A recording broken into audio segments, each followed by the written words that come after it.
He was the only man God honored with a phrase he never used for anyone else in the Bible, a man after my own heart. But he was also a cold-blooded murderer, an adulterer enslaved to forbidden love. He was the Bible's most brilliant hero, but also its most tragic sinner. So how did this man, perhaps God's favorite, hit rock bottom? And how did repentance cover his sins? As you listen to us, leave a comment with the duration of the moments that resonate with you the most, that inspire and teach you the most, and we will pray together, God willing, at the end of the video. What if I told you that the story of the greatest king of Israel began not in a palace, but in an ordinary field? And that when a prophet came to Israel to choose a new king, his own father didn't even remember to invite him to the table, perhaps because he was ashamed of him. How the victory that made him a hero overnight also made him the target of a king's deadly hatred. How God's favorite and the man he called a man after my own heart turned into a murderer because of his desire for the wife of his most loyal soldier. Would you believe me if I told you that he even paid for his own sin with his favorite children? In this video you will understand that the story of King David is much more than a sling stone or a golden throne that defeated giants. Before we start, please subscribe to our channel to support us in making videos like this, and like our video to help us reach more people. Let us be together on this journey. May God bless us all. Now first ask yourself this: have you ever been at the top of your life, at the moment when you thought you were at your strongest, when you faced your greatest weakness? Do you know that moment of silent decline that comes right after the intoxication of victory? Those moments when you think you have everything under control, but in fact the darkest corner of your soul is setting a trap for you. I am sure this sounds familiar to you. In fact, perhaps we have all had such moments. And the story of King David is much more your story than you realize. That's why, do you think what makes a man great are his victories or his courage to face his greatest defeats? When God decided to choose David, he knew that he did not have the power of a king, but rather the pure heart of a shepherd. But power was a poison that could taint even the purest of hearts. And David's life was a struggle with this poison. In this journey, we will uncover his battles not only against Goliath, but also against jealousy, desire, pride, deceit, and finally against his own shattered conscience. We will see not how he defeated a giant, but how sin brought him down. And most importantly, we will witness how even after the darkest pit, after the deepest shame, a man can return to God's grace. If you are ready, let us begin to look beneath the armor of King David, into the depths of his heart, to understand that secret battle between God and his own self. To understand the story of David, we must understand the shadow that fell over the world into which he was born. That shadow had a name, King Saul. Israel wanted a king, because they were tired of the chaos of the centuries of the period of the judges, the repeated enemy raids, and the instability of leaderlessness. They wanted to be like other nations, to march behind a visible leader, behind a strong army. And God had finally given them what they wanted, even though he had warned them through the prophet Samuel. Saul was everything a king should be. He was tall, handsome, and a strong warrior. In the eyes of the people, he was the perfect choice. On the outside, he looked like the king who would usher in Israel's golden age. But God's kingdom is not built on appearances. Saul's throne may have been secured by the approval of the people, but his heart was not filled with God's approval, and that was the first seed of the darkness that was to fall over Israel. Saul's first secret battle was between obedience and getting his own way. When God gave him a clear command to utterly destroy the Amalekites, Saul pretended to listen. He left the king alive, reserving the best animals as booty. By his own logic, this was the wiser course of action. Displaying the spoils of victory would elevate him in the eyes of the people. But God did not want wisdom. He wanted absolute obedience and to do what he said. When the prophet Samuel confronted him, Saul's response was the first sign of how power corrupts the human heart. The people have separated the animals for sacrifice to the Lord. He passed the buck. He hid his own disobedience behind a spiritual excuse. This is the oldest and most dangerous trap that leaders use on themselves, to make their own will look like God's will.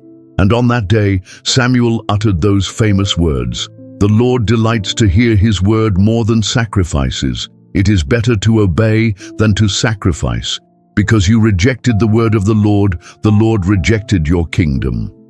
That day the Spirit of God left Saul, and in his place a dark, tormenting spirit came. He still had the kingdom, he still had the crown, but the light had gone out of him. He was no longer God's chosen king, but a man enslaved by his own fears and jealousy. Without realizing it, Israel had fallen into a spiritual vacuum. Their leader was not speaking to God. Their king feared the prophets and suspected his own generals. The palace was filled not with songs of victory, but with the tantrums and paranoid whispers of a king. It was into such a world that David was born. In the shadow of a king rejected by God, in the midst of a spiritually leaderless nation, in a town that attracted no one's attention or interest. And in the midst of this darkness, God set in motion a completely different plan. For the noise and chaos in the palace, he chose silence. For the power at the center of the kingdom, he chose a forgotten provincial town. God was looking for a new king, but this time not the one the people wanted, but the one he wanted. Not one who trusted in his armor and sword, but one who trusted in him. This search led the old prophet Samuel to set out in secret, fearing the wrath of King Saul. His mission was dangerous, to anoint a new king while the one God had rejected was still on the throne. This was, in fact, treason. But Samuel had no choice but to listen to God. As Samuel walks towards Bethlehem, you can imagine that he too is fighting his own secret battle, the battle between fear and duty. "If Saul hears, he will kill me," he told God. But God's command was clear, "Go." And so Samuel arrived at the house that would change the fate of Israel, the house of Jesse. God had abandoned the bright lights of palaces and decided to rebuild his kingdom in the home of a shepherd, in the midst of an ordinary family. When Samuel entered, he saw Jesse's strong, handsome sons. They looked just like Saul. They looked like kings, but God's lesson was not finished yet. He was going to remind Samuel, and through us the whole world, one more time. Man looks at the outward appearance, but the Lord looks at the heart.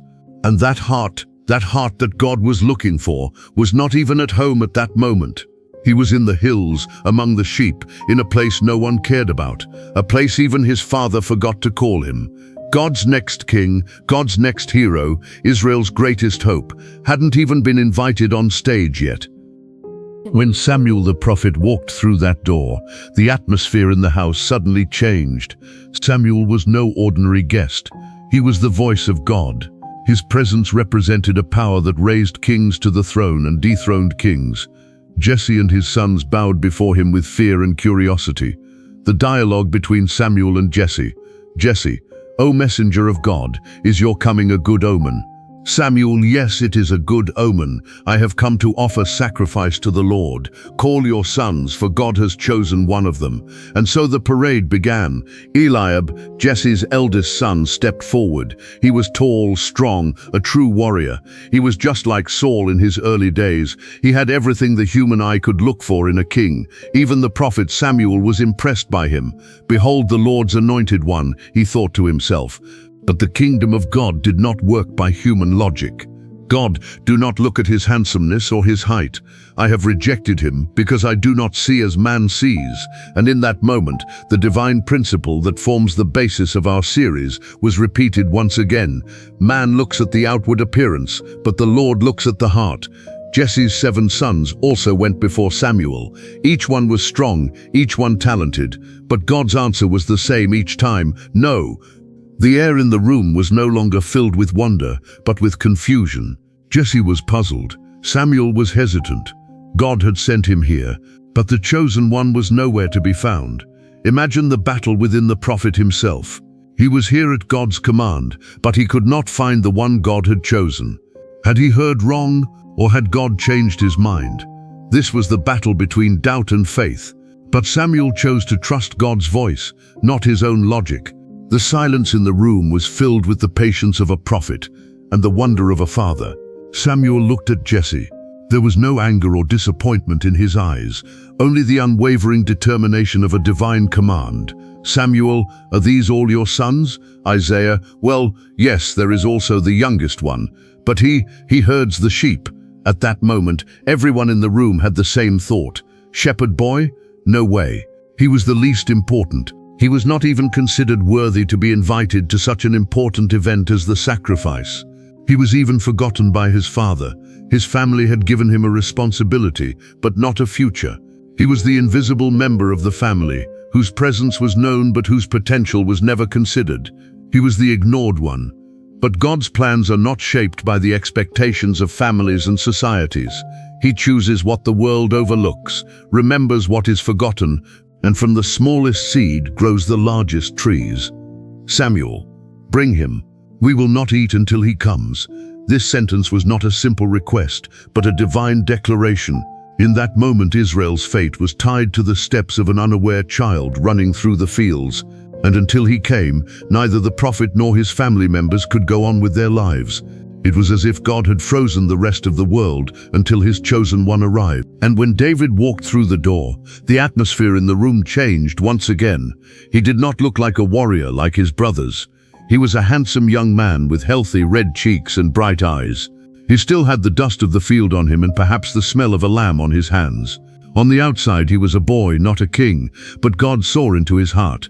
"God, arise and anoint him, he is the one I have chosen." And Samuel took the horn of oil and anointed David before the eyes of his astonished brothers. From the moment that holy oil was poured on his head, the Spirit of the Lord descended powerfully upon David. That day, without anyone knowing, the destiny of Israel was rewritten in the house of a shepherd. On that day, God showed once again that his power can be found in the most unexpected places, in the most unexpected people. The next occupant of the throne would be Israel's most dangerous secret. For God's chosen king would become the worst enemy of the people's chosen king. And this was the first great paradox of David's life. He had been elevated by God, but now he was in more danger than ever. And then what happened? Was this young man, anointed by the Spirit of God, anointed as the next king of Israel, taken to the palace? Was he put in charge of the army? No, he was not. He was sent back to where he belonged, in the fields among the sheep. And it was here that David's first and perhaps most difficult secret battle began. It was the battle between patience and faith. "David, I am God's chosen king, but I am still a shepherd. The Spirit of God is upon me, but my hands are still covered with sheep's wool. Lord, what are you telling me? How can I keep walking on the same hills day after day, carrying this great secret in my heart? How long will I wait?" This is the toughest test of faith. What do you do when God gives you a promise but your circumstances never change? Most people give up at this point. They complain, they doubt, they say, "God has forgotten me." David could have done that too, but he chose a different way. He waited, and as he waited, his character took shape. His loneliness in the fields became his greatest school. As he played his pipe, he was learning to worship God. When he wrote the Psalms, he was learning to pour out his heart to God. As he protected his flock from lions and bears, he was developing courage and unwavering trust in God. No one was watching David. No one was applauding him, but God was preparing him to be a king. He was winning the battle of patience, because he knew that God's timing was always more perfect than man's timing. He learned to be a king in the fields, so that one day he would be a shepherd on the throne. These quiet years would be his greatest strength, because true leadership is built not by applause but by faithfulness when no one is looking. David might have thought that God had forgotten him, but in fact God was giving him the most precious gift of all, time to prepare, and that time, it was almost up. The shepherd's secret war was about to end, and the first great public battle before all Israel was about to begin. David's quiet waiting in the fields was about to be interrupted by Israel's noisy fear. While God was patiently molding his chosen king out of sight, the rest of the nation trembled in the shadow of a visible threat. The Philistines, Israel's ancient enemies, had gathered once more. They had set up their army on a hill overlooking the Elah Valley in the land of Judah. On the opposite hill, King Saul and the army of Israel were camped and in battle formation. The valley between the two hills was more a scene of waiting than a battlefield. No one had moved for days.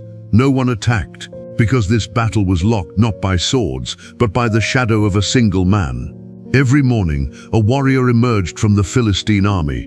But there was one who was no ordinary warrior. He was a monster, Goliath of Gath.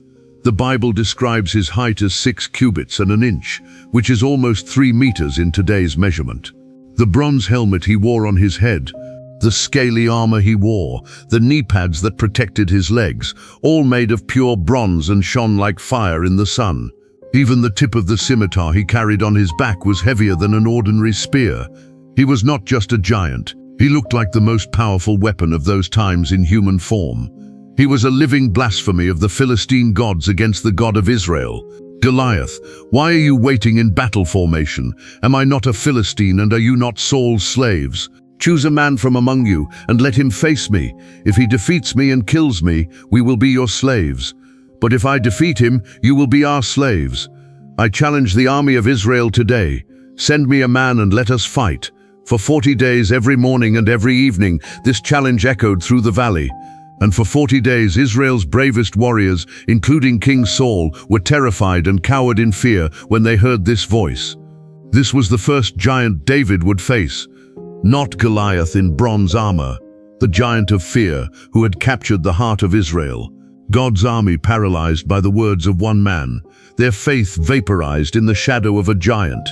And into this paralyzed army, God sent the most unexpected person, not a warrior, but a supply carrier.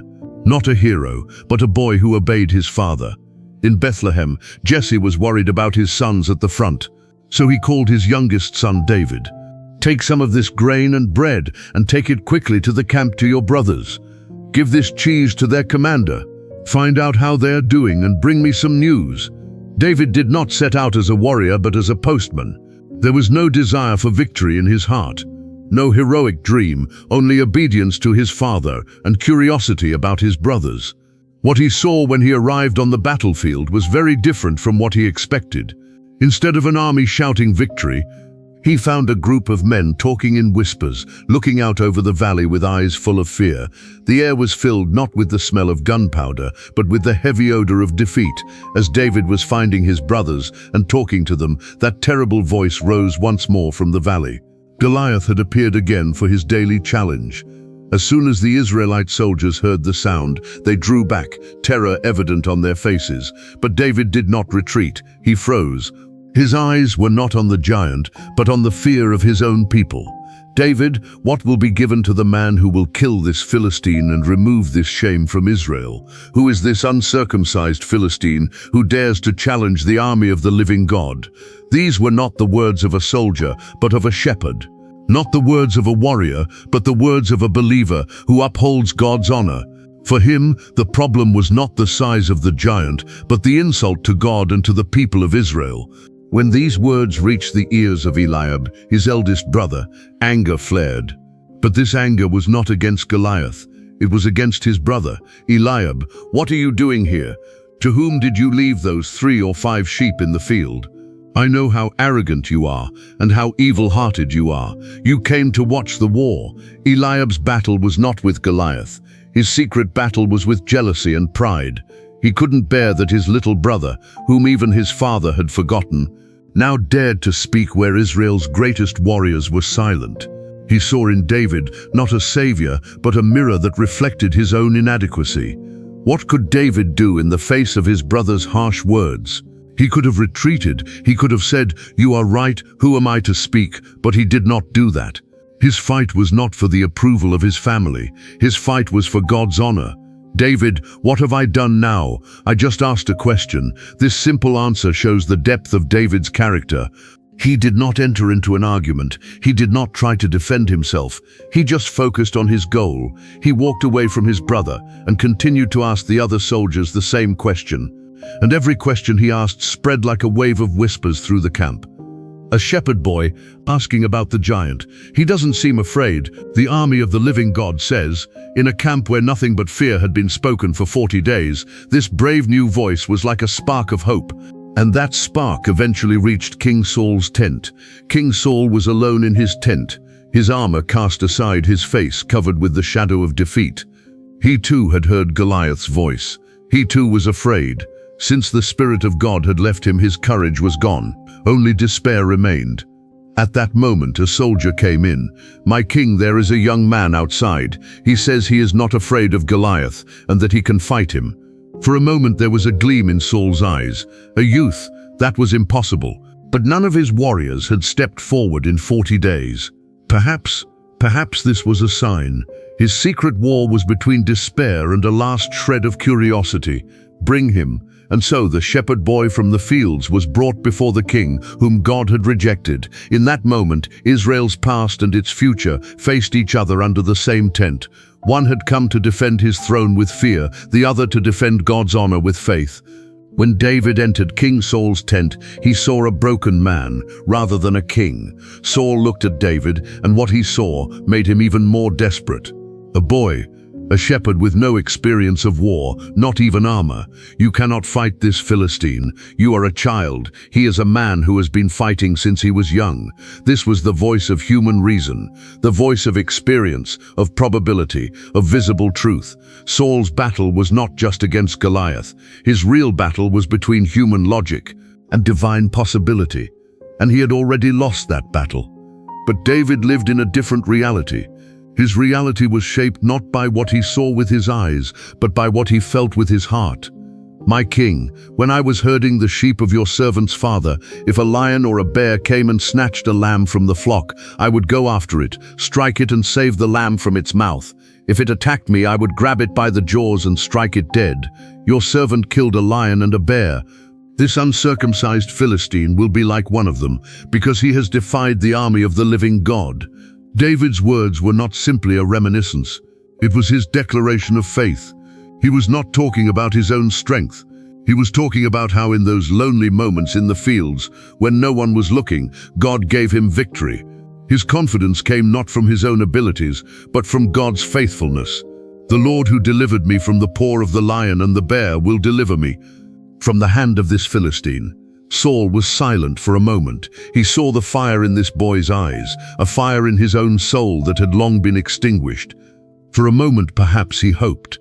"Go then, and the Lord be with you." But Saul was still a prisoner of human reason. He had taken a step of faith, but immediately he turned back to experience. He took off his armor and put it on David. He put a bronze helmet on his head. It was the most sensible thing a king could do, to offer his own experience, his own protection, his own way.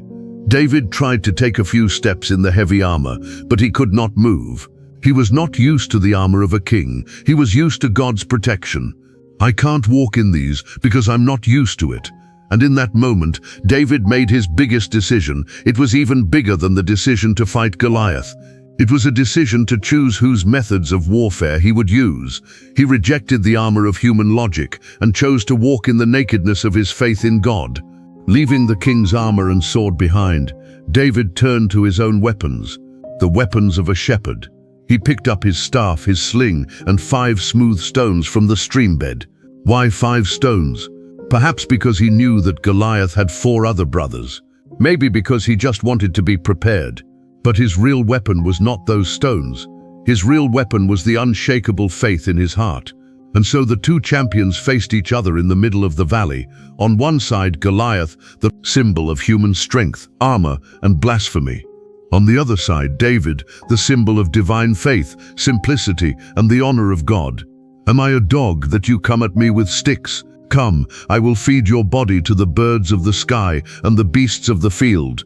But David was unmoved by these insults. He looked Goliath straight in the eye and gave the answer that Israel had not been able to say for 40 days. "You come against me with sword, spear, and machete, but I come in the name of the Lord, Almighty, the God of the armies of Israel, whom you have defied. Today the Lord will deliver you into my hand, and all the world will know that there is a God in Israel. And all who gather here will know that the Lord does not save with sword or spear. For the battle is the Lord's, and he will deliver you into our hands." And when Goliath started to walk towards David in anger, David ran towards him. Without fear, without hesitation, he reached into his sack, pulled out a stone and threw it with his slingshot. The stone struck Goliath in the center of his forehead, the only spot not protected by his helmet.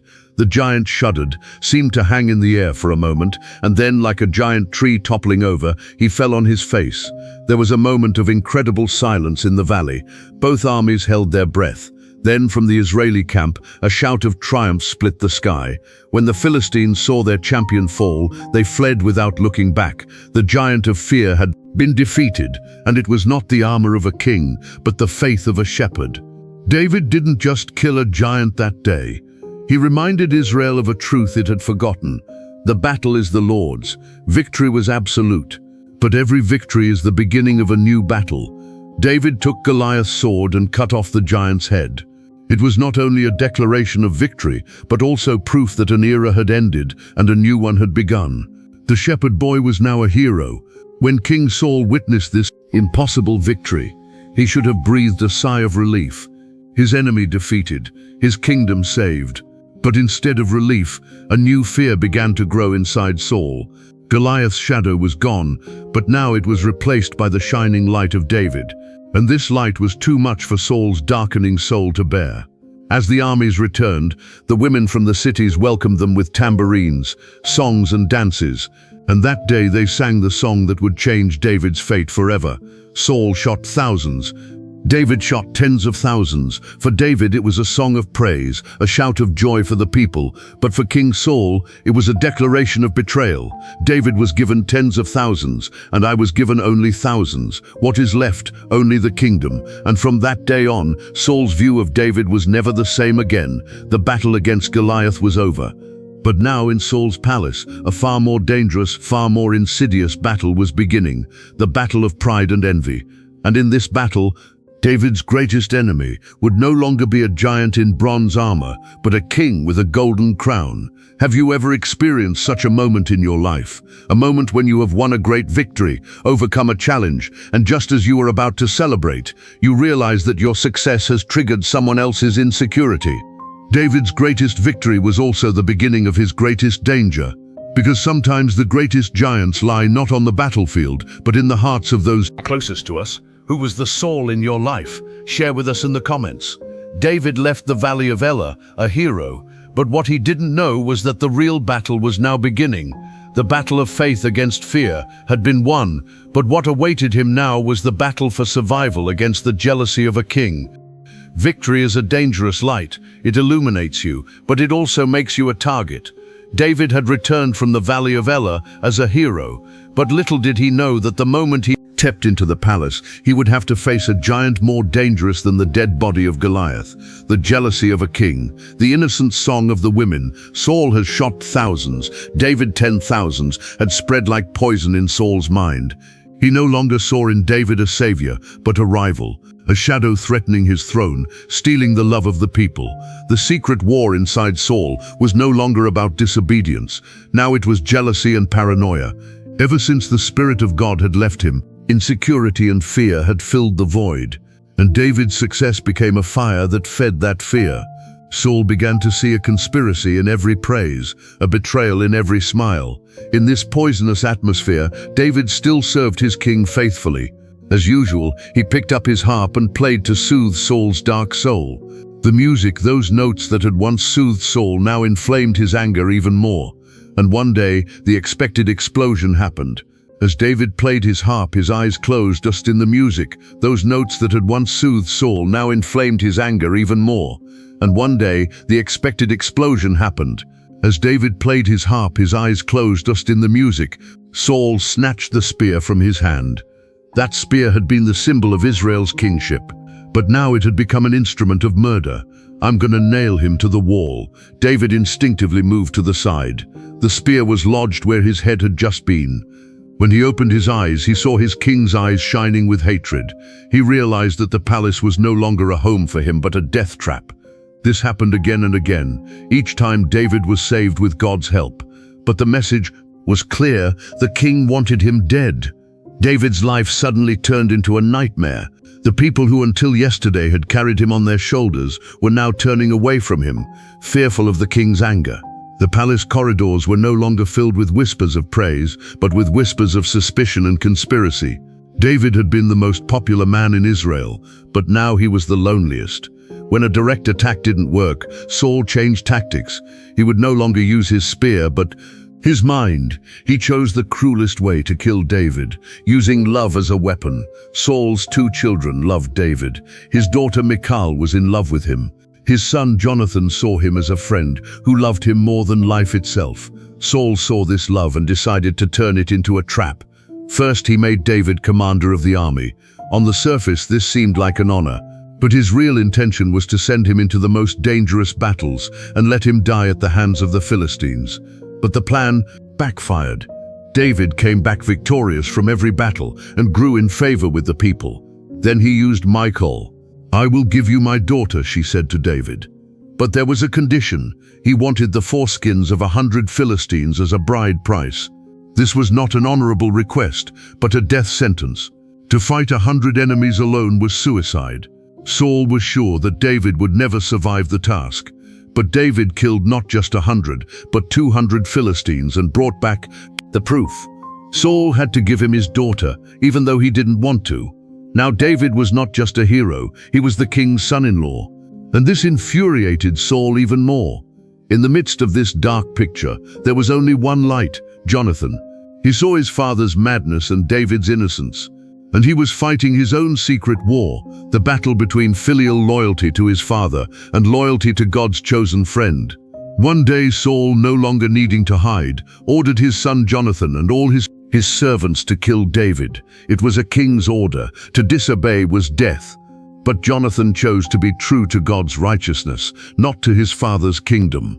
He secretly warned David, "My father is looking for an opportunity to kill you. Please be careful and hide." Then he stood up to his father, "My king, do not sin against your servant David. He has done you no harm. Everything he did was for your benefit. He risked his life when he killed Goliath, and the Lord gave all Israel a great victory. You saw that and rejoiced. Why do you now want to sin by taking the blood of an innocent man?"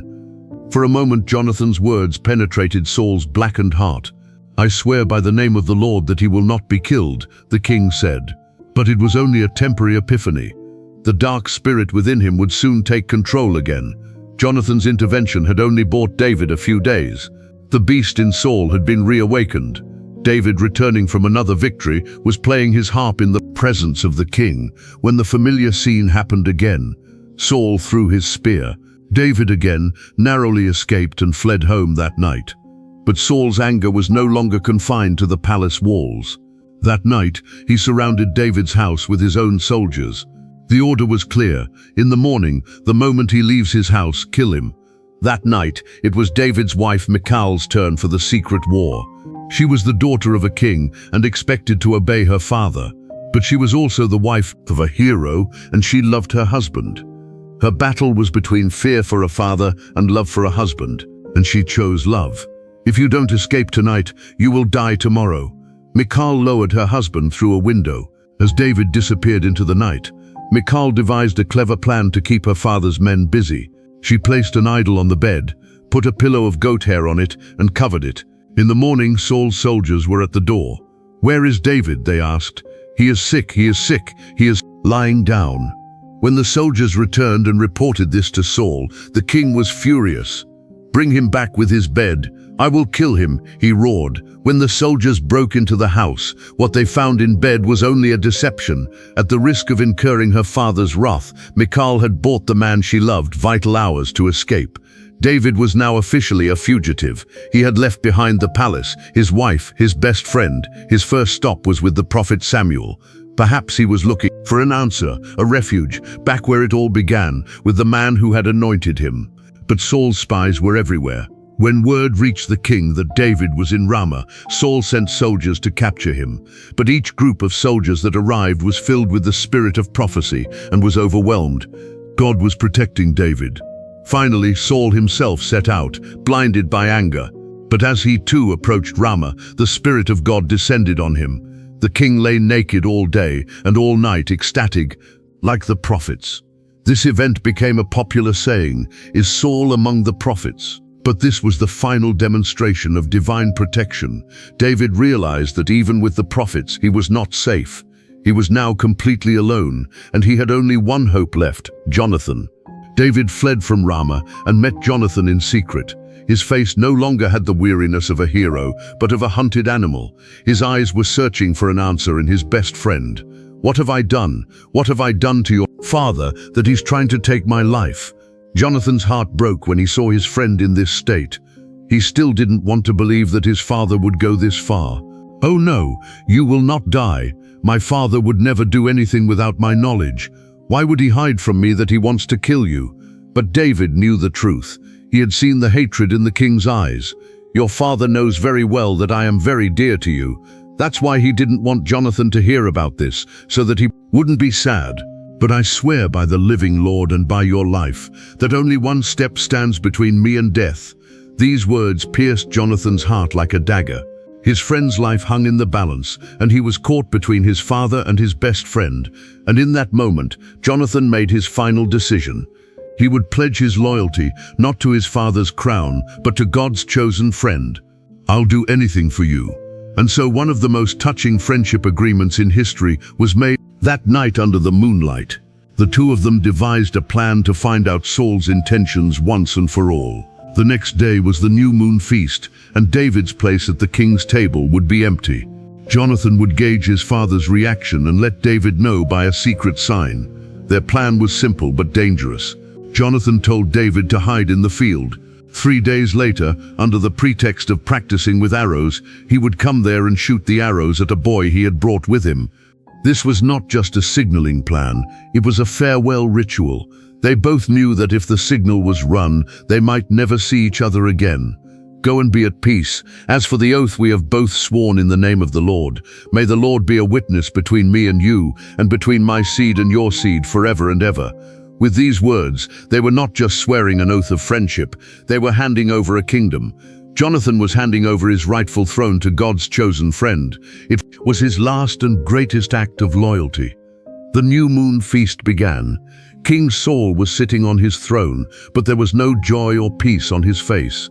His eyes were fixed on an empty chair at the table, David's chair. The first day he was silent. Perhaps David had an excuse, he thought. But on the second day, the chair was still empty. The volcano inside Saul was about to explode. Why didn't Isaiah's son come to dinner yesterday? Or today? Jonathan replied as they had planned. David insisted on my permission to attend the annual family sacrifice in Bethlehem. This innocent excuse destroyed the last bit of control Saul had left in him. The king's face hardened with rage. His eyes turned bloodshot. And that anger was no longer directed at David, but at his own son. "You son of a rebellious woman, do you think I don't know that you have chosen the son of Jesse? It is a shame for you and your mother. As long as he lives on the earth, neither you nor your kingdom will be safe. Now go quickly and bring him to me, because he deserves to die." Jonathan was shocked by his father's monstrous anger, but he still defended his friend. Why should he die? What has he done? This question caused Saul to completely lose his mind. The spear he had once thrown at David, he now hurled at his own son, his heir. Jonathan narrowly escaped his father's fatal blow. At that moment, it was all over for Jonathan. He realized that his father not only hated David, but had completely lost his mind. Heartbroken, he angrily got up from the table. His grief for his friend prevented him from eating. The next morning, Jonathan went to the field. David was hiding behind the rocks, waiting with bated breath. Jonathan shot his arrows as they had planned. Then he said to the boy next to him the sentence that would decide that fateful moment. "Look, the arrows are further than you." After the boy had collected the arrows and left, David came out of hiding.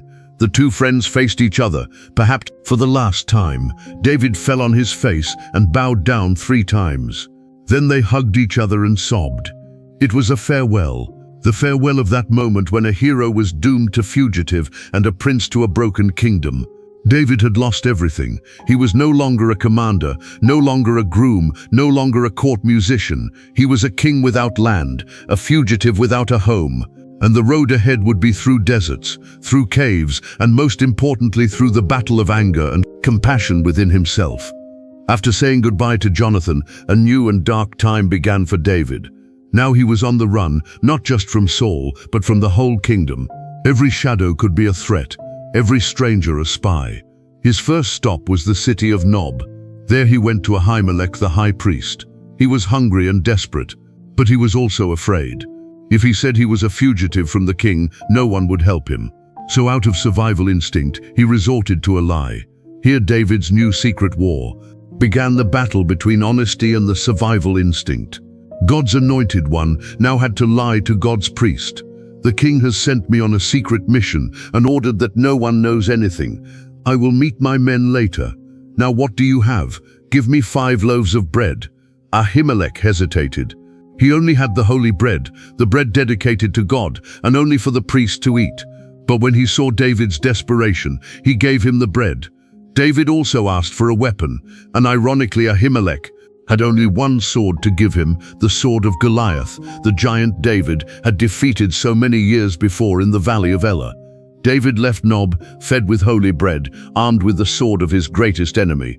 For the moment he was alive, but what he didn't know was that his lie would come at a terrible cost.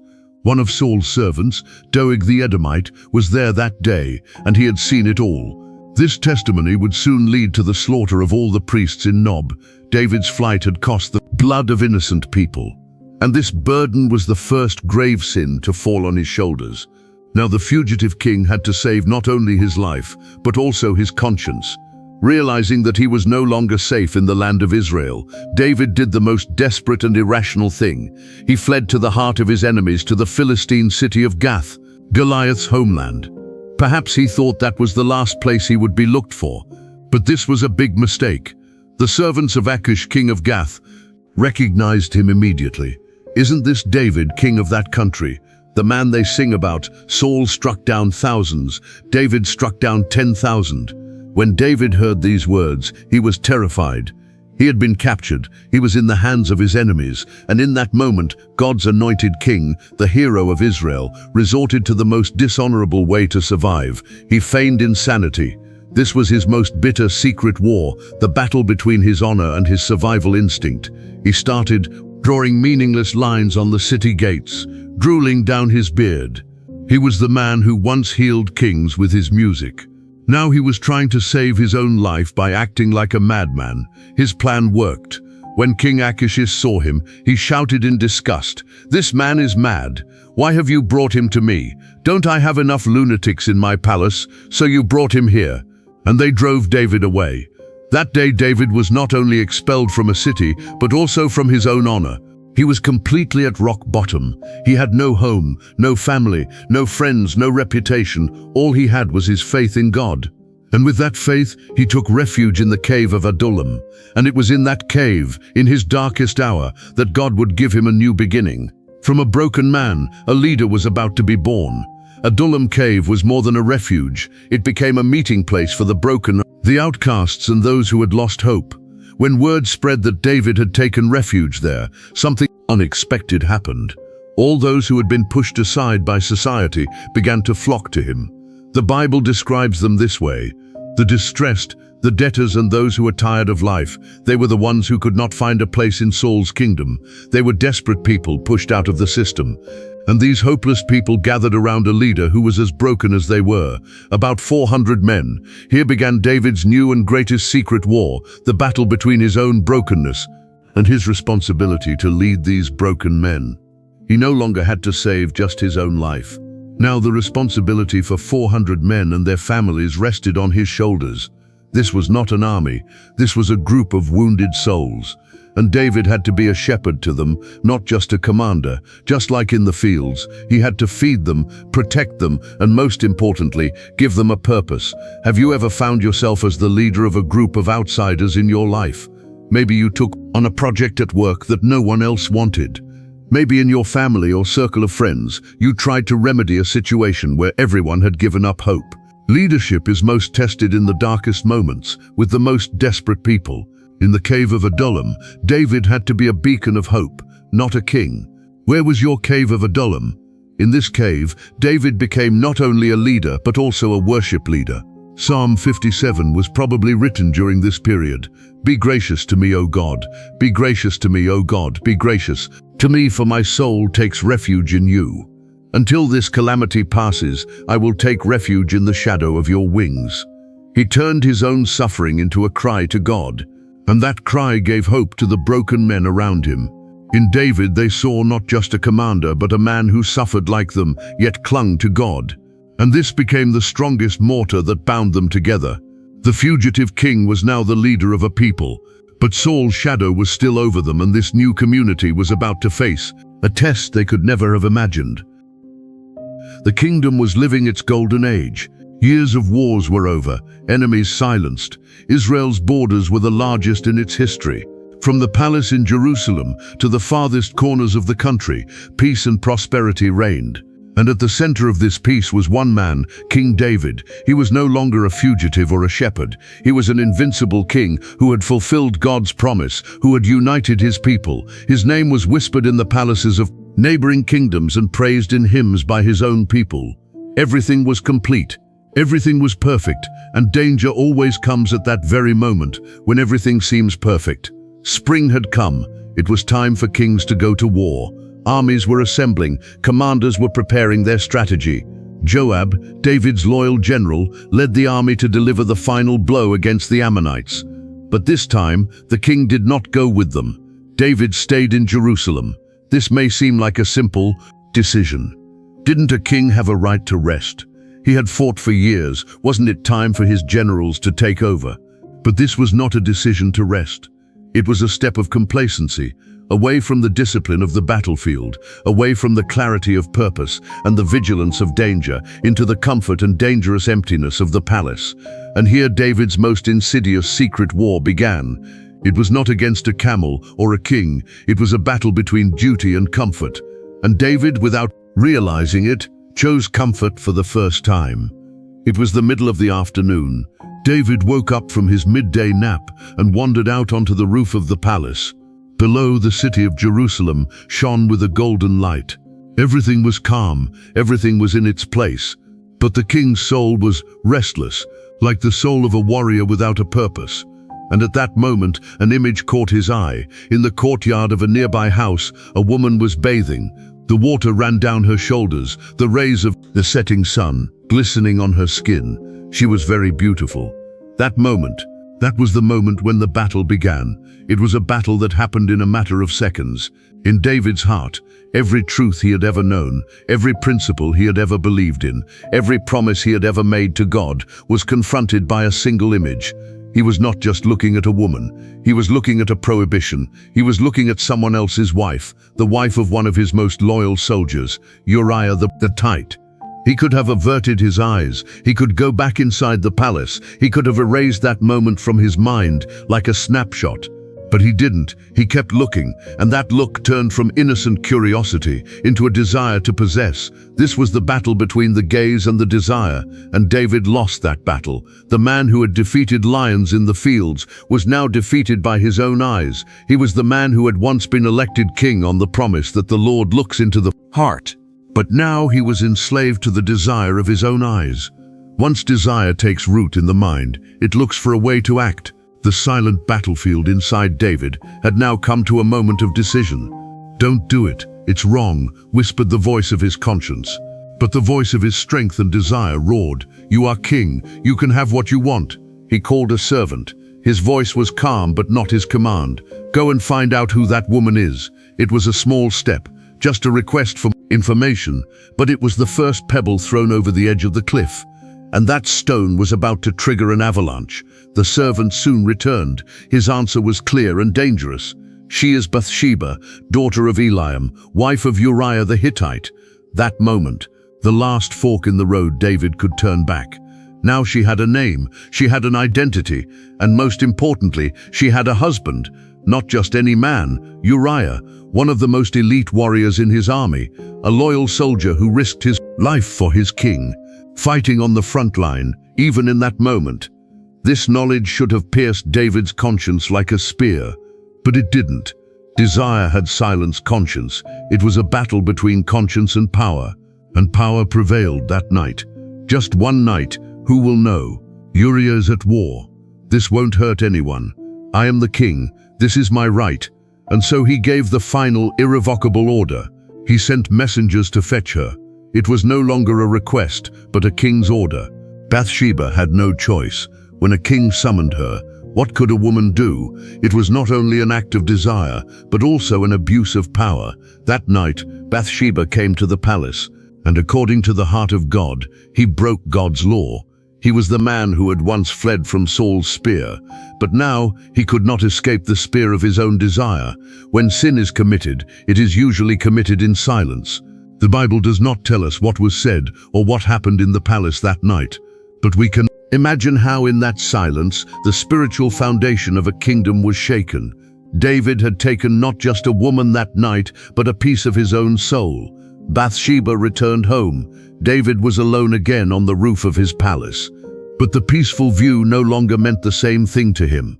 The lights of the city now reminded him of his own darkness. Perhaps for a moment he thought that it was all over, that this secret could be kept forever. But sin never comes alone. It always carries consequences with it, and that first pebble that had fallen into David's life was now rolling down the mountain, and it was about to become an unstoppable avalanche. A few weeks passed. Life at the palace seemed to return to normal. News of victory came from the battlefield. The kingdom was at peace. David was perhaps beginning to forget that night, to suppress the voice of his conscience, until the message arrived. A short, clear message from Bathsheba that changed everything. "I am pregnant." In that moment, David's false world of peace collapsed around him. This was no longer a secret that could be kept. This was living proof that soon everyone would see. Uriah had been at the front for months. It would become clear that this child was not his. And then everything would be revealed. Adultery. The fact that the king had been with the wife of one of his most loyal soldiers. This was not just a personal shame, but a scandal that would shake the kingdom. Under God's law, the penalty for adultery was death. The battle within David moved into a new and more dangerous phase. It was no longer a battle against desire. It was a battle between panic and control. He had to take control of the situation. He had to cover up this scandal. And the first plan he came up with seemed simple and brilliant. Uriah. I must call Uriah back. He'll come back from the war. He'll be with his wife. When the child is born, everyone will think it's his. Yes, that will work. No one will suspect. And so David sent a letter to Joab, his general. Send Uriah the Hittite to me. Uriah arrived in Jerusalem on the orders of his commander. He was tired, dusty from the battle, but honored to be in the presence of his king. David welcomed him as a friend. How is Joab? How are the soldiers? How is the war going? Uriah gave his king a detailed report. David pretended to listen carefully, but his mind was elsewhere. When the conversation was over, he gave the expected order, go home and rest. He even sent him a gift from the palace. The plan was perfect. Uriah would go home, be with his wife, and David's sin would be hidden in the shadow of a loyal soldier's marriage. But there was one thing David hadn't counted on, Uriah's character, his unwavering loyalty and honor. That night, Uriah did not go home. He slept at the palace gate with the other servants. The next morning, the servants reported to David, Uriah has not gone home. David could not believe it. How could his plan be disrupted by such a simple act of honor? He called Uriah before him. There was a look of feigned surprise on his face. Oh, you have come a long way.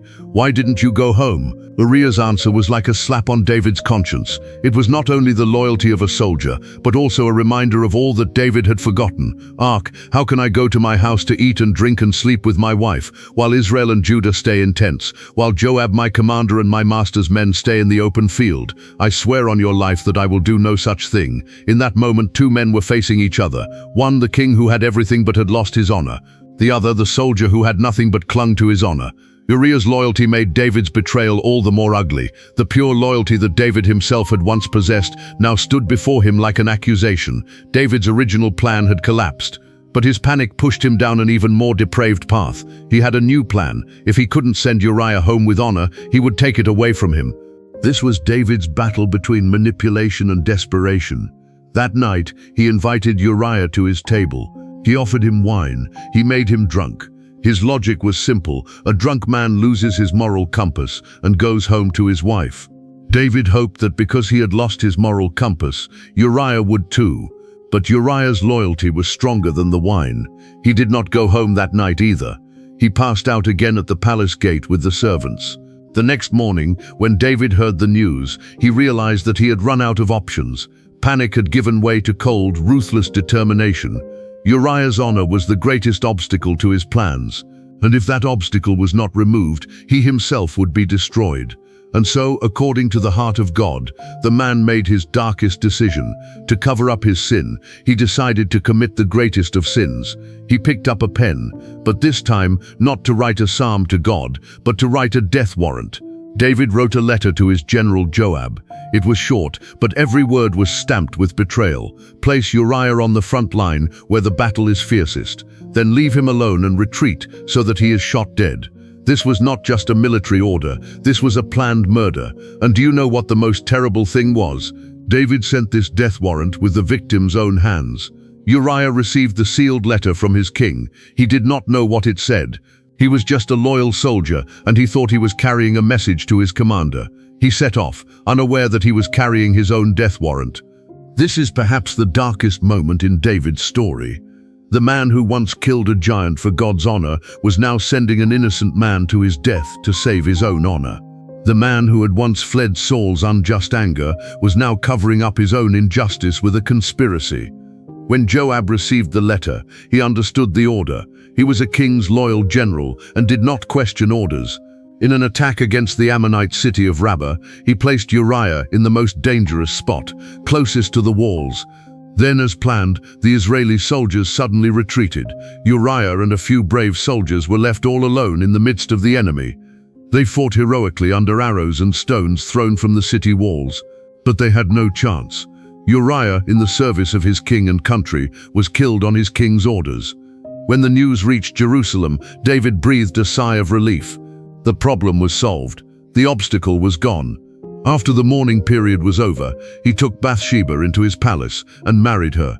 Everything seemed to be back to normal, as if nothing had happened. On the outside, David had it all: power, wealth, victories, and now the woman he desired. But on the inside, his soul was shattered. He was no longer the same man. He was not the innocent shepherd he had once been. He was a murderer, and he thought he had it all covered up. But there was one thing he forgot.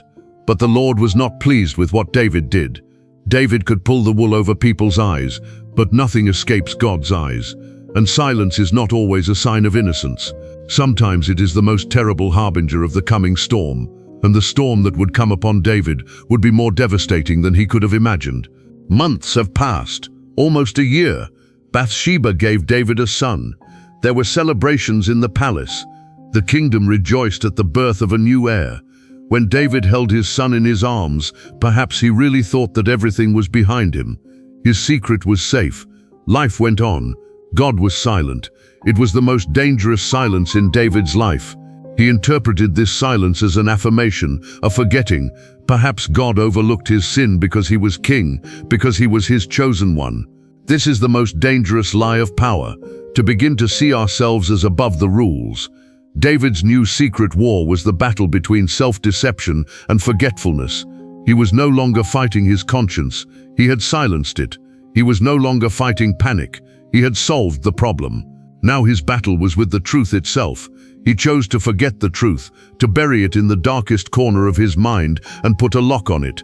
He continued to rule his kingdom. He dispensed justice. He listened to the problems of his people. He made offerings of thanksgiving to God. On the outside, he was still that pious, that just king. But inside, in his soul, something had died. The heart that had once been so close to God was now miles and miles away from him. He did not speak to God because he was afraid to hear what God would say. He was not writing psalms because he had lost his innocence, his muse. He was just playing a role, King David. But the shepherd in him was dead. Have you ever tried to cover up a mistake only to convince yourself that it never really happened? Did that silence indicate that your conscience had forgiven you, or that it was just tired? God's silence does not always mean his approval. Sometimes it is the last opportunity given to us to repent. And when that opportunity is missed, the sound that breaks the silence is not a whisper but a thunder. David lived in a false peace, but God had not forgotten, and his justice is the most patient hunter. He was waiting for the right moment, and that moment was approaching in the footsteps of a simple man coming through the palace gate. This man was not a general. He was not a king, he was a prophet. His name was Nathan, and he was coming to break God's silence, to shatter a king's forgotten truth, and to start the most painful battle of David's life, the battle to face the truth. Time is the biggest liar. The sun rises the same way every day. The moon shines the same way every night, giving the illusion that all is well. For King David, too, time had become a cloak covering his sin. Uriah was dead, Bathsheba was now his wife, and in his arms he had a son born of this forbidden love. From the outside, the story seemed to have a happy ending. The king had taken the woman he wanted and given his kingdom an heir. The people may have whispered, but who would dare question a king? David had convinced himself of the lie. He was no longer a murderer or an adulterer. He was a husband and a father. He was the king of Israel. The voice of his conscience was drowned out by the cry of a baby and the noise of the palace. This was David's most dangerous secret war, the battle between denial and false peace. He was no longer trying to forget the truth. He had rewritten it. In his own mind, he justified that dark night and the bloody decree that followed as a difficult decision that had to be made for the good of his kingdom. And most frightening of all, God was still silent. For almost a year, there was no sound or sign from heaven. This silence became David's greatest trap. He interpreted this silence as God's approval. "See," whispered the dark voice inside him, "even God has forgotten. He chose you. He understands you. You are different, but God does not forget. He only waits. He waits for the right moment, the sharpest words, and the right man for his justice to be served." And that man entered the palace one day. He was wearing neither armor nor a crown, only a prophet's staff in his hand and the truth of God in his eyes. His name was Nathan. When he appeared before the king, there was no accusation or anger in his voice. He had come only to tell a story. "My king, I have a story to tell you. Please listen to me."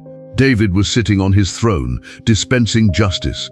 It was just another day when a prophet came to him and asked him to rule on a matter.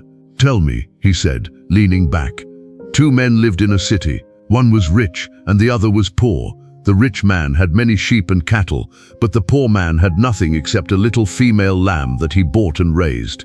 That lamb grew up with him and his children. She ate his food, drank from his bowl, and slept on his lap. In short, the lamb was like a daughter to him." David listened attentively to the story. His heart, once a shepherd, understood the poor man's love for his lamb. Nathan continued, "One day a traveler came to a rich man. The rich man could not bear to slaughter an animal from his own flock and serve it to his guest. He went and took the poor man's only lamb, slaughtered it, and prepared it as a meal for his guest." When the story ended, David's face was red with anger. As a king, his most basic duty was to deliver justice, and this story Nathan had told was a brutal violation of the purest form of justice. The strong stealing the last thing the weak have. This is what David had once fought against Saul.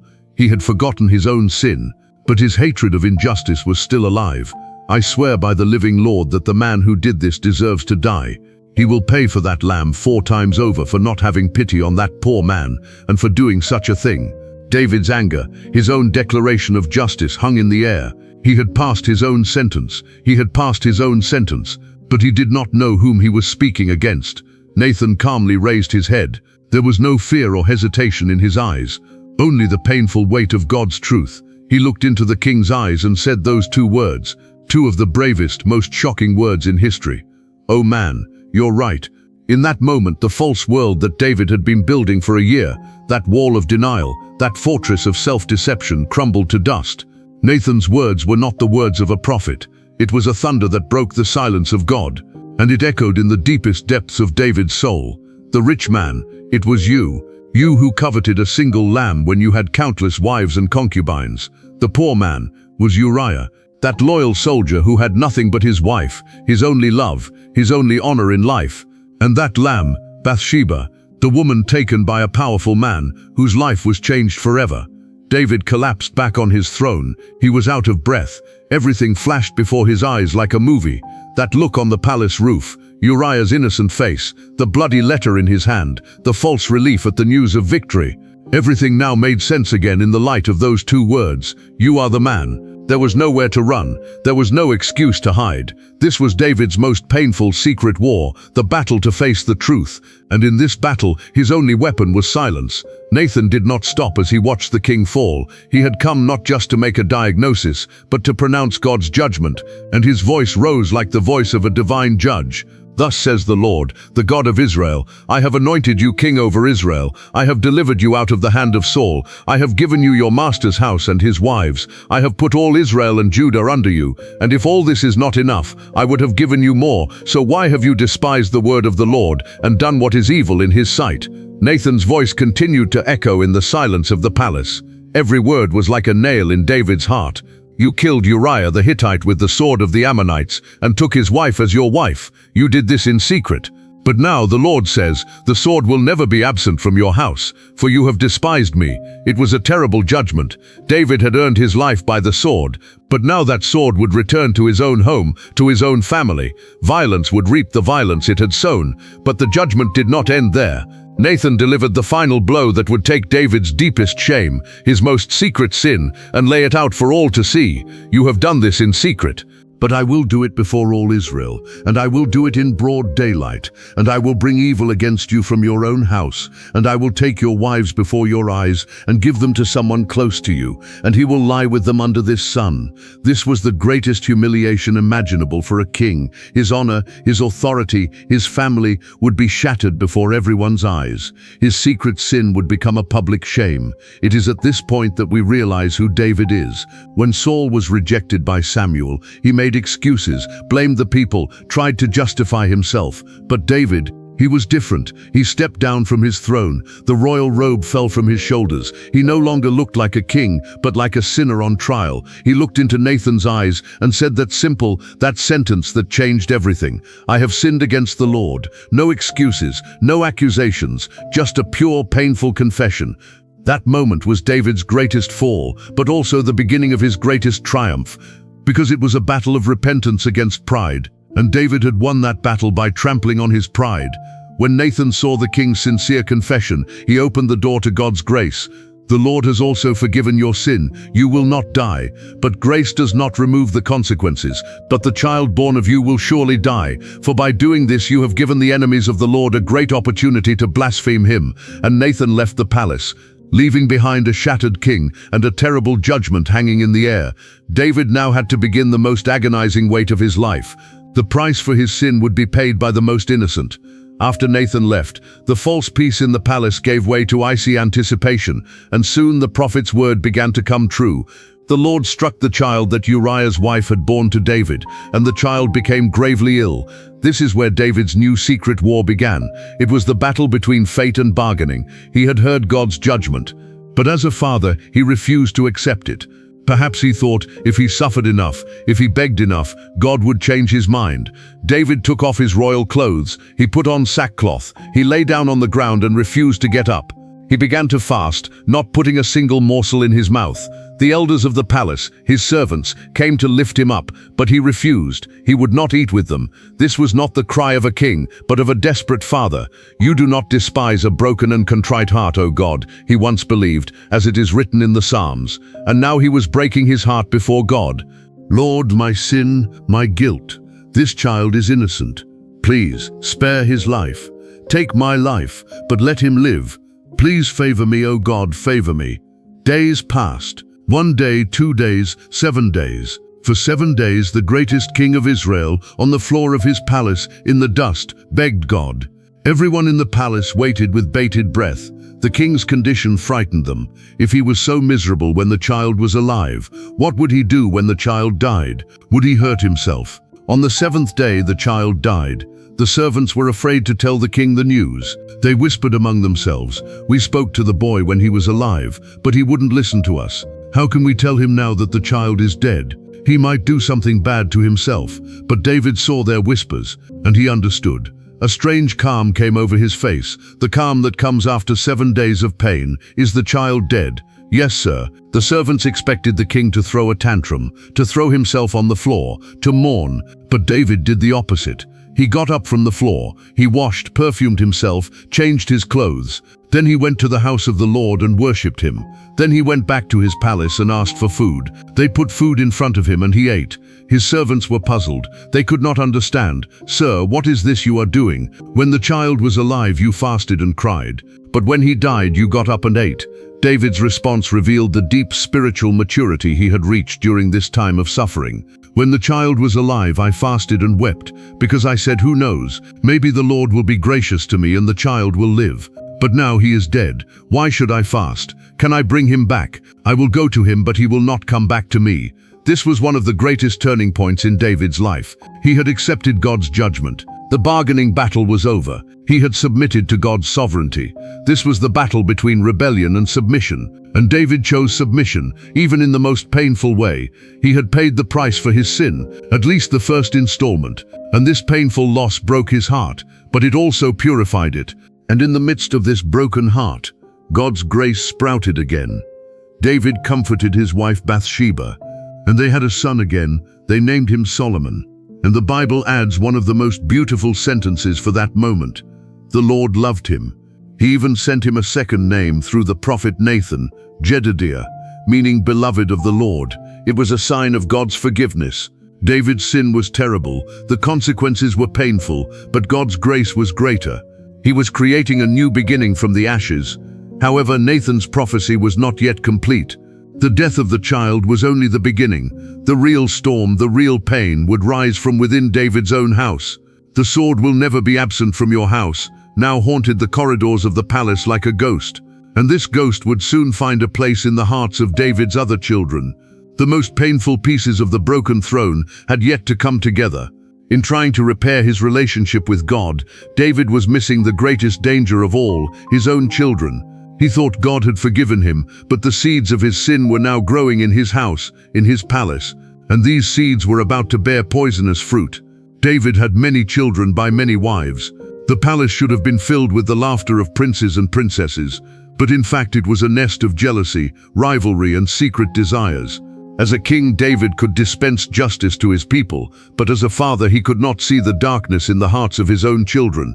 Perhaps the shame of his own sin had blinded him to his children. His eldest son Amnon had inherited his father's desire. He had his eyes on his half-sister, the beautiful Tamar. It was a forbidden desire, but in David's court, the prohibitions were no longer as strong as they had been. The king himself had broken the greatest prohibition of all, and children imitate what their fathers do, not what they say. At the same time, another son, Absalom, Tamar's own brother, was watching this dangerous situation from afar.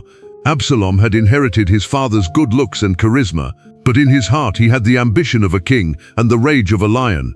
He was only a prince, but he wanted to be king one day, and on his way to the throne he was ready to remove any obstacle. The secret war in David's house was no longer just on David's conscience.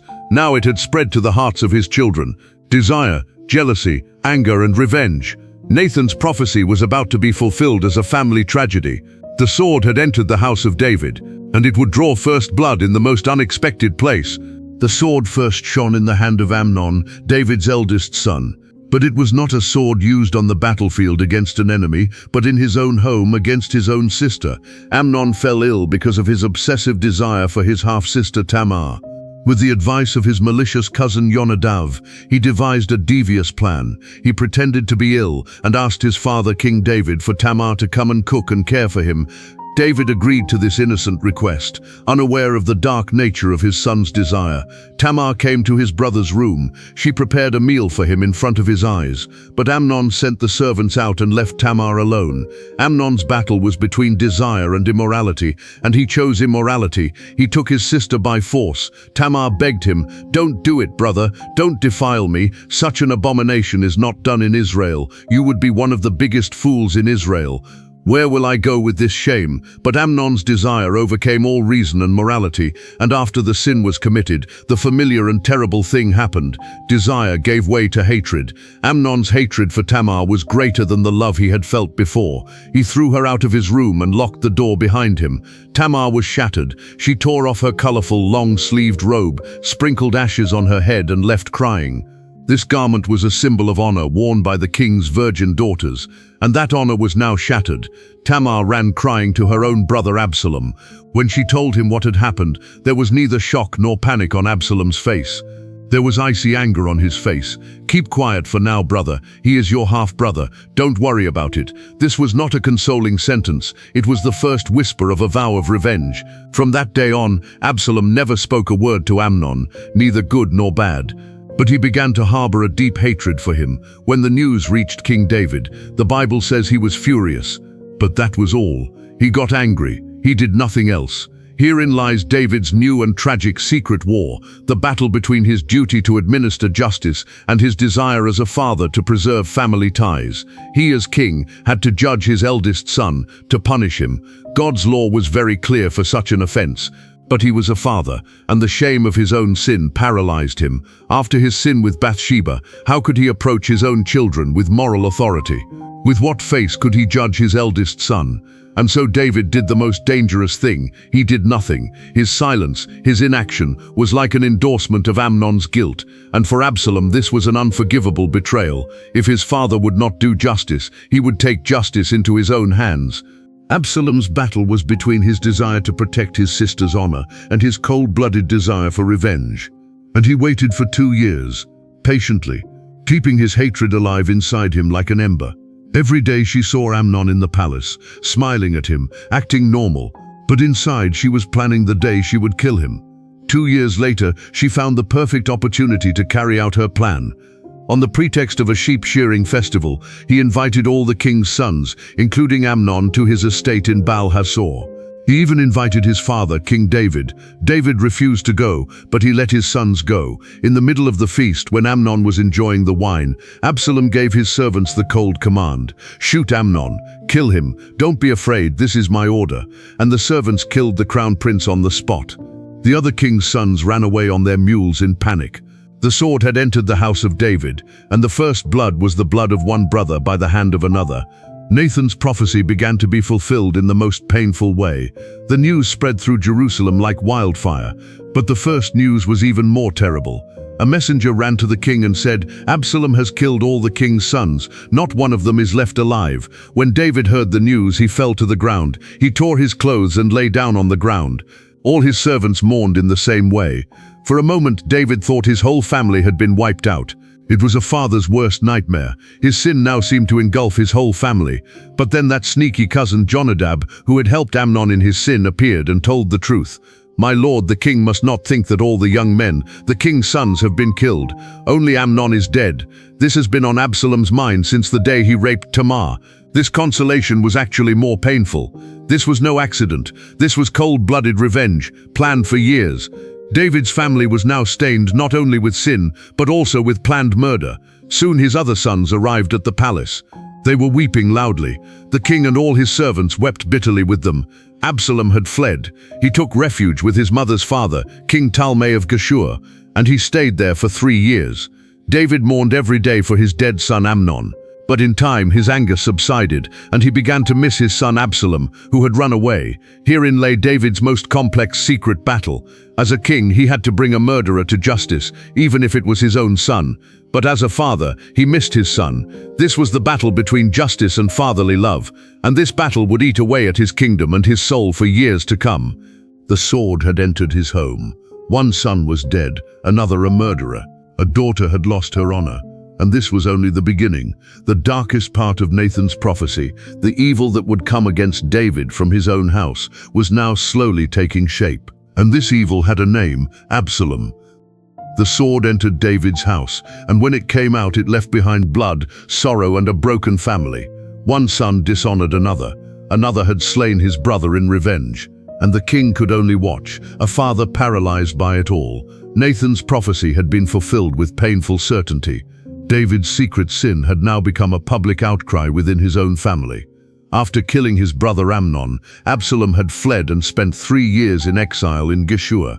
Back at the palace, time moved slowly and woundedly. David mourned for his dead son Amnon. But over time, a father's heart began to do the most unexpected thing: to miss his murderer son. Here lay David's new and most complex secret war, the battle between justice and fatherly love. As a king, Absalom was a murderer. Even if he was his own son, he had to be brought to justice and tried. The laws of the kingdom demanded it. God's law demanded it. But as a father, he was his son, handsome, charismatic, ambitious son, the son in whom perhaps he saw a bit of that fire that he himself had once had. And these two identities, king and father, were engaged in a relentless battle for David's soul. Would justice prevail, or would love prevail? This indecision was slowly poisoning the kingdom. The king's grief cast a shadow over the whole country, and there was one man who saw it better than anyone else, David's ruthless but brilliant general, Joab. Joab realized how much the king missed Absalom, but he also knew how dangerous this situation was for the kingdom. With an heir apparent in exile, there was a power vacuum in the kingdom. It was an invitation for new conspiracies, new rebellions. Joab's battle was between his loyalty to the king and his need to implement the best strategy for the future of the kingdom. And he decided to act in the best interests of the kingdom, not the king's feelings. Instead of going to the king directly as Nathan once did, he decided to use a storyteller. He found a woman from the city of Tekoa who was wise and had the gift of speech. Pretend to be in mourning, put on old clothes and look like a woman in mourning, then go before the king and say these words that I will teach you. The plan was simple, to bring David against his own heart with his own justice. The woman from Tekoa came before King David in mourning clothes, as Joab had taught her. She fell down and put her face in the ground. "Help me, O king, help me. I am a widow. My husband died. I had 2 sons. They had a fight in the fields, and there was no one around to separate them, so one of them shot and killed the other. Now all my relatives are united against me. They say, hand over the one who killed your brother to us, so that we can kill him. So they will kill my son, the murderer, and destroy my husband's only heir. They will extinguish the last remaining embers of my husband, and leave no trace of his name and lineage on the earth." The story touched David's heart. It was a complex situation where justice and mercy met on a fine line. On the one hand, blood had been shed, and justice had to be done. On the other, a family's lineage was in danger of being completely wiped out.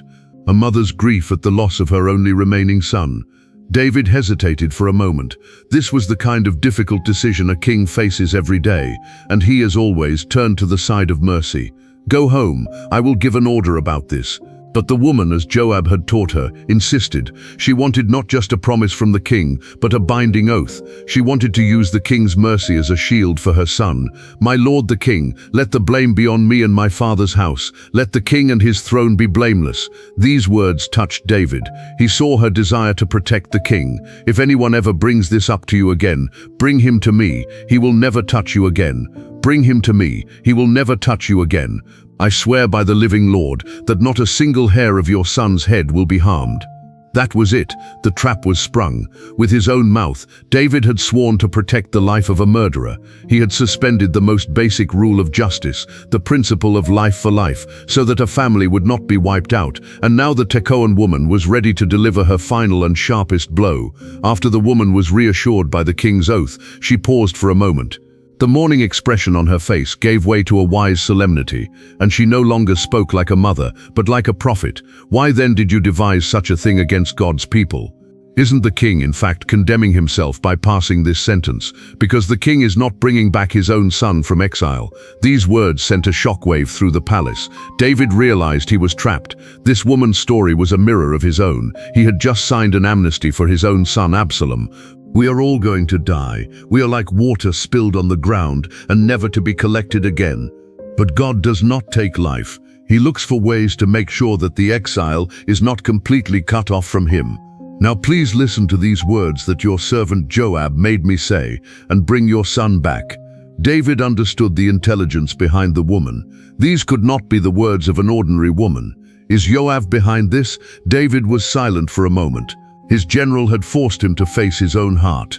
The fierce battle between justice and fatherly love had ended in a clever game, and fatherly love had prevailed. "All right, as you say, go and bring back the young man Absalom." Joab joyfully bowed before the king and immediately set out for Geshur to bring Absalom. David was relieved that his son was coming back. Perhaps this would be the first step in healing the wounds in his family. Maybe forgiveness would make everything right. But David was about to learn that forgiveness and reconciliation are not the same thing. Absalom returned to Jerusalem. There must have been an air of joy in the city. The exiled prince was home, but it was freezing in the palace. David had forgiven his son, but he did not want to see him. David's new secret war was between love and shame. He loved his son, he missed him, but every time he looked at Absalom, he saw his own failure. A king who could not deliver justice, a father who could not keep his family together. Absalom was like a living monument to his sin. That's why he couldn't bear to see him. "Let Absalom go to his own house," he ordered. "He will not see my face." It was a kind of house arrest rather than a pardon. Absalom was in Jerusalem, but he was still in exile. He could not enter his father's palace. He could not see the king's face, and this went on for 2 years.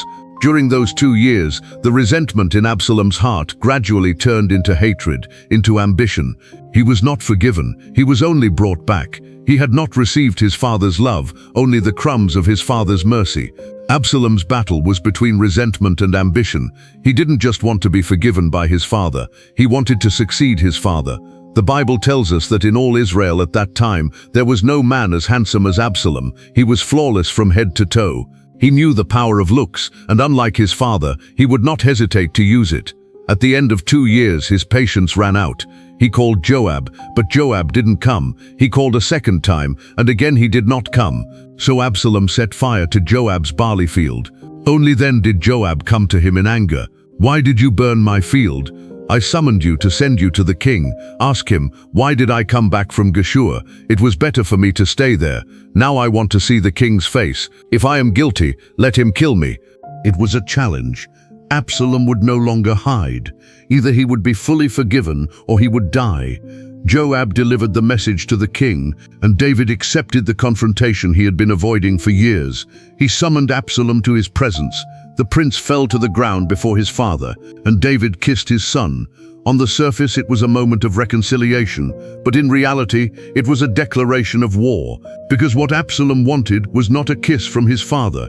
What he wanted was his father's crown, and to get that crown, he was about to launch the most insidious and painful rebellion in Israel's history.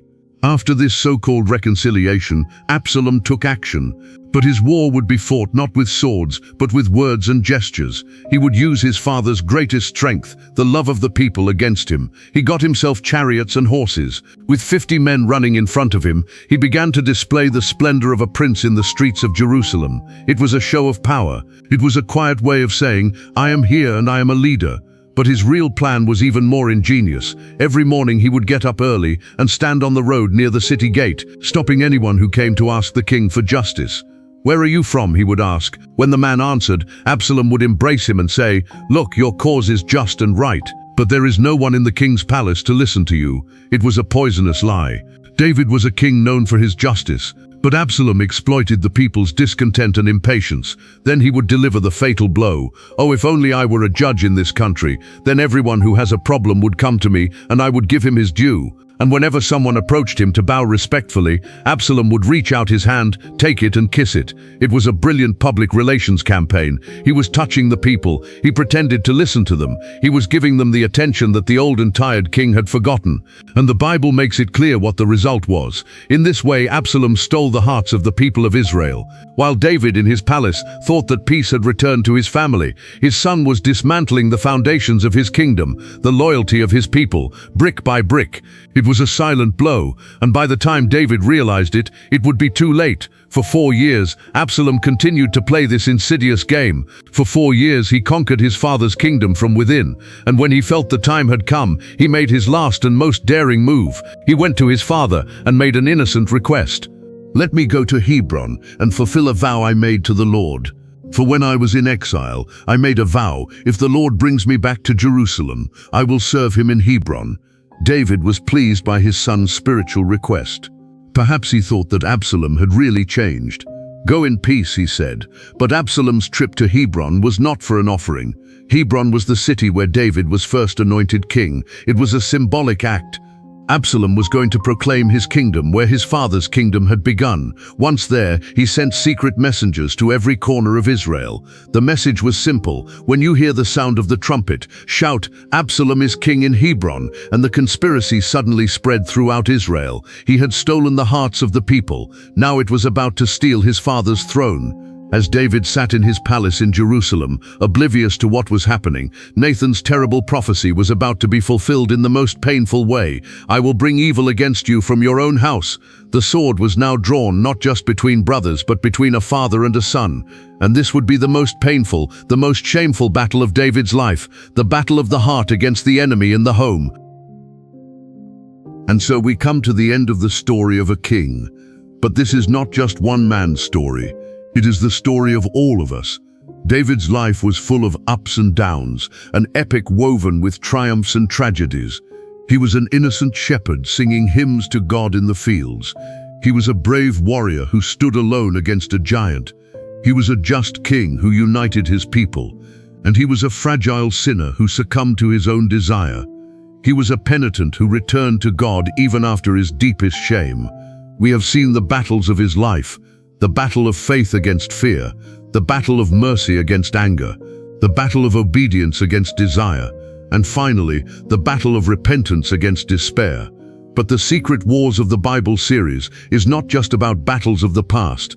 This series exists to show how the echoes of those ancient battlefields still echo in our own souls today. Because David's story is a mirror of our own. His battles are our battles. Think of the Goliath he faced. Who are the giants in our lives? Perhaps this giant is a debt that seems impossible to pay. Perhaps it is a seemingly insurmountable illness. Maybe it's an authority figure at work who oppresses you, or the culture of popularity on social media that makes you constantly doubt yourself. In front of all of us stands a giant that the whole world says you can't do it. And David's battle asks us, will you choose to cower in the shadow of fear, or will you take up the sling stone with a faith no one sees? What about those years when he fled the persecution of King Saul? Those lonely, desperate nights in the caves? This was David's battle of mercy against anger. Twice he had the opportunity to kill the man who had hunted him. All his logic, all his counselors, all his pain screamed, "Do it, it is your right," but he did not choose revenge. "I will not raise my hand against the Lord's anointed." Now let us look at our own lives. Let us think of that boss who has wronged us, that friend who has cheated us, that relative who has wronged us. Doesn't that voice inside us whisper, "Take revenge, retaliate, let him be hurt too"? This is our battle against Saul. The story of David asks us the most difficult question. Can you remain merciful even when you hold power? Can you trust God's justice rather than your own? This is perhaps the most difficult hidden battle of all, because in this battle the enemy is not outside, but inside our own angry hearts. And of course the fall from that summit, that dark night with Bathsheba. It was a lost battle against desire. David coveted the one thing he shouldn't have when he had everything. This story reminds us how dangerous power and comfort can be. David, awake on the battlefield, had fallen asleep in the comfort of the palace. Where are our palace roofs? Perhaps a phone screen in the middle of the night that we think no one sees. Maybe that little lie that allows us to cross a moral line at work. Maybe it's that moment when we jeopardize the honor we've spent years building for a moment of pleasure. David's fall began with a single look. Isn't that how our falls often begin? His story painfully teaches us that the greatest battles begin in the most unexpected moments, in the places where we feel safest. And of course the fall from that summit, that dark night with Bathsheba. It was a lost battle against desire. David coveted the one thing he shouldn't have when he had everything. This story reminds us how dangerous power and comfort can be. David, awake on the battlefield, had fallen asleep in the comfort of the palace. Where are our palace roofs? Perhaps a phone screen in the middle of the night that we think no one sees. Maybe that little lie that allows us to cross a moral line at work. Maybe it's that moment when we jeopardize the honor we've spent years building for a moment of pleasure. David's fall began with a single look. Isn't that how our falls often begin? His story painfully teaches us that the greatest battles begin in the most unexpected moments, in the places where we feel safest. David's greatness was not in his sinlessness. His greatness was in his courage to face his sin. Psalm 51 is the cry of his broken heart. Have mercy on me, O God, in your grace. I know my rebellion, my sin is always before me. Create in me a clean heart. This is not the prayer of a king, but of a broken man. And this prayer gives us the greatest hope. No matter how far we fall, no matter how many mistakes we make, the door to sincere repentance is always open. God is not looking for perfect people, but for honest hearts. And finally, perhaps the most painful battle of all, the battle within his own house. David had managed to unite his kingdom, but he could not keep his own family together. His son Amnon raped his daughter Tamar, his other son Absalom killing his brother in revenge, and finally his beloved Absalom rebelling against him to steal his own throne. This is not the tragedy of a king, but of a father. It is the pain of watching how the consequences of his own sin poison the lives of those he loves most. What did David say to his generals as he went to war against Absalom? "Be kind to that young man, Absalom, for my sake. He was still a father who tried to protect even his son, who tried to take his life." And his heartbreaking cry when he received the news of Absalom's death, "My son Absalom, my son Absalom. I wish I had died instead of you." This is not the cry of a king, but of a heartbroken father. How many parents today do not feel the same helplessness when they see their children going astray, suffering or rebelling against them? How many of us are not crushed by the weight of seeing our own parenting failures in the mistakes our children make? The story of David shows us how deep the wounds can run, even in the most seemingly perfect families. And it reminds us that our greatest battle as parents is not the battle to control our children, but the battle to love them unconditionally and entrust them to God. What is your family's secret war? Where do you seek God's mercy in this battle? After all, why is the story of David so powerful? Why does it still touch our hearts thousands of years later? Because he does not offer us an impossible standard of heroism. He shows us the depth of God's grace. His legacy is not the lands he conquered or the battles he won. His legacy is proof of how a broken heart can be put back together by God. He shows us that the one whom God calls a man after God's own heart is not the one who is without sin, but the one who faces his sin and returns to God time after time. David's throne eventually passed to his son Solomon, but his true lineage continued, not in the list of kings, but in God's plan of salvation. 1,000 years later, another son of David would be born in Bethlehem. He was the true king, who would accomplish everything David had failed to accomplish, who would win every battle David had lost. And that is why David's story is really a story of hope for us. He shows us that no matter how fierce the secret wars within us are, no matter how many mistakes we make, there is a God who loves us and is ready to forgive us. Now at the end of this journey, it is time to return to our own hearts. Time to bring our own battles, our own weaknesses, and our own hopes before God. The story of David teaches us one final lesson.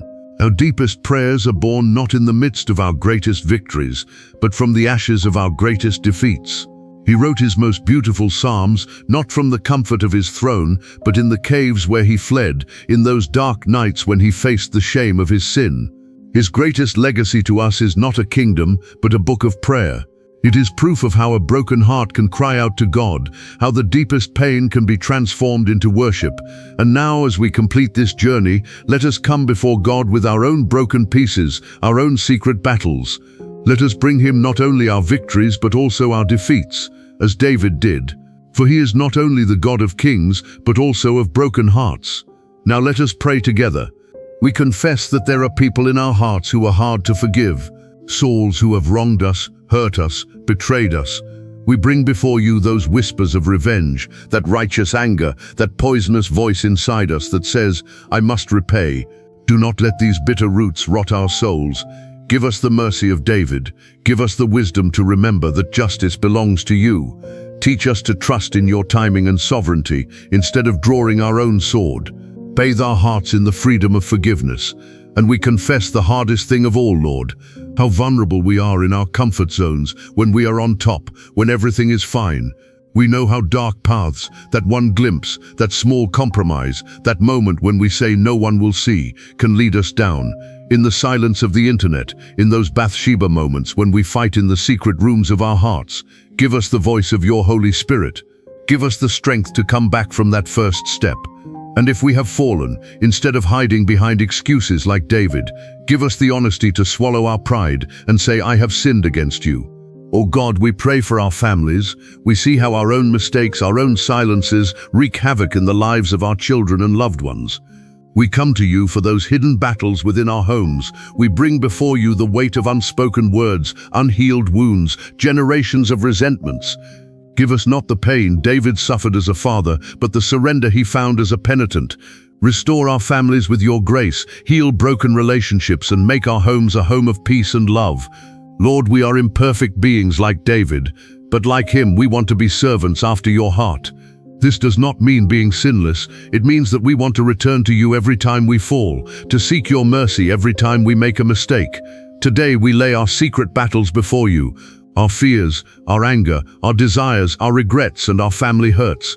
We lay them all before your throne, and as David did, we ask you for one thing: create in us a clean heart, O God, and renew in us a steadfast spirit. Do not cast us out of your presence, and do not take your Holy Spirit from us. Restore to us the joy of your salvation, and sustain us with a willing spirit. At the end of it all, let our story too be a testimony, not of our own strength, but of your infinite grace. In the name of Jesus Christ, the Son of David and our Savior. Amen. The story of King David offers us a ray of hope when we need it most. That even after the greatest of falls, a rise is possible. Which secret battle in this chapter touched your heart the most? Which of David's struggles have you most connected with in your own life? Share your thoughts and testimonies with us in the comment section below. Let us draw strength from each other's stories.